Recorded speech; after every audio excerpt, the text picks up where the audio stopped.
And guys, ito naman ang ginagawa natin ngayon. We are cooking Ginataang Tilapia. Can you lift the lid for a bit?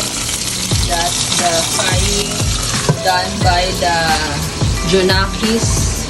These are the vegetables, sitaw, luya, bawang, and some green chilies, and Mustasa. No, it's not Mustasa, it's Mustasa.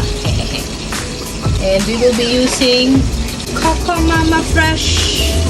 So the garlic and the ginger were already sauteed, and the Cook Mama Fresh is already on the pan, and the green chilies as well. Number 2 muna ang ating, and then put some water.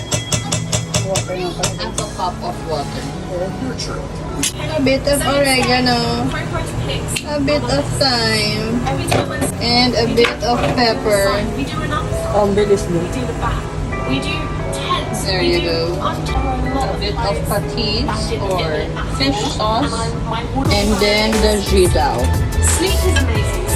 or the string beans in English. Simmer that for about 2 minutes, 1 minute. And then the mustasa for another minute. And here you have it, guys, the finished product. You just put the fish on top, and that's it. Enjoy!